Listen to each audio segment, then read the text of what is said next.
Hey everyone, so I was browsing this book by Jay Abraham and I wanted to share with you three things that you could do that can turn you from a $100,000 per year business into a $1 million per year business. Now, this is this man's specialty and he has made over $1 billion for his clients, and he is a very well-known marketing expert and businessman. He calls himself a business growth expert. So, without further ado, if you're in this category and you want to ramp up your business from 100,000 to 1 million and beyond, this is what you should look towards. So, the first thing he recommends is increase the amount per transaction. So, rather than having a customer each time he buys something pay $10, how can you get him to pay 20 or 30 or $50 per transaction? Could you maybe have more things to sell them, or could you have more things that you can add on to a purchase? Think of McDonald's. Would you like fries with that?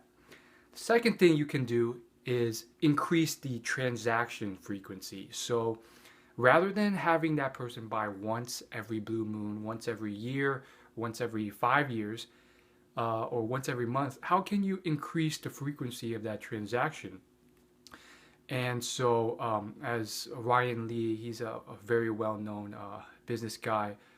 He says, as Ryan Lee says, if you don't have other things to sell them, then they're going to go elsewhere and buy from your competitors. So this is definitely the case when businessmen or businesses are just starting out, or businesswomen. So a lot of small businesses, they only have one product to sell, and because of this, if it's a low ticket item, then after you sell that to them and you have nothing else to sell, then guess what? Sometimes if they want a more premium type service in addition to that, or a premium product, you don't have that, they're going to go to their competitors. So if you're selling like a $5 or $50 coaching service, or a $50 product of some sort, maybe it's I don't know, a pot, because you're in the pot business, not the weed, I'm talking like the pot that houses the plant. Then if you don't have a like premium pot or something else, and they're looking for other stuff, maybe it's not a pot that they want in addition to that. Sometimes they want related stuff, but not the same thing. Then they're going to go to their competitors. So maybe they want fertilizer or seeds or other stuff as well. So first thing, again, is just a recap. Increase the transaction value. The second thing is increase the frequency. And then the third thing is increase the number of products you have. So the product suite. So that pretty much means rather than just having one thing, you have numerous things. Now, those are just things to keep in mind. For your business specifically, maybe that's not the best thing you should focus on.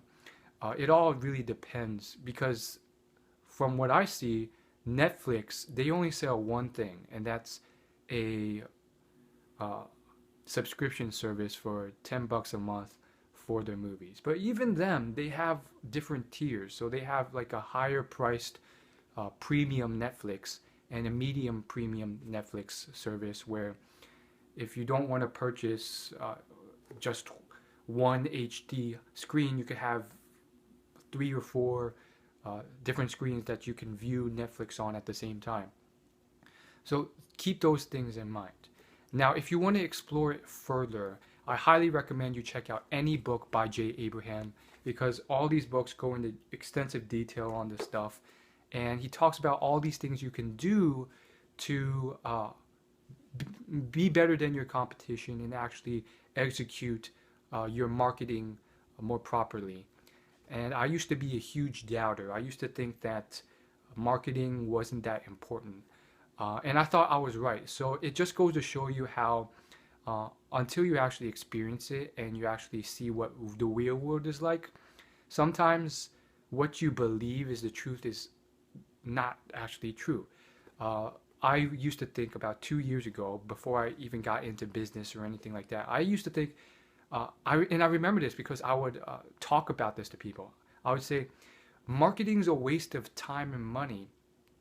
You know, if you have a good product, people will just naturally find you because it's such a great product. So, you know, you want to focus on the product. Now, maybe that's true for something like what Elon Musk is doing. And that's kind of the idea behind how a billionaire with a high tech, cutting edge product would think about it. But again, what I found is that for everyone else, Steve Jobs and Apple included, he said this as well. Marketing is very important, and the reason is because guess what? Let's say you have the best product in the world that can cut people's grass, but guess what? If they never have any way of finding out about it, how the heck are you going to sell them on it? And there's multiple different ways of letting them know, but if you never let them know, how are you going to find out? Maybe that means knocking on their door and telling them. Maybe that means flyers. Maybe that means um, Instagram ads. Maybe that means something, starting a social media campaign, a YouTube channel. If you don't let them know, how are they supposed to buy it? You know, and you can focus on word of mouth. That's important. And that's probably the best referral. But that's oftentimes very, very slow, especially for certain businesses that need more traffic very quickly. So you can't just rely on that. And I thought you could. I remember back when I began, I was like, ah, marketing is a waste of money. Like you shouldn't be spending money on marketing at all.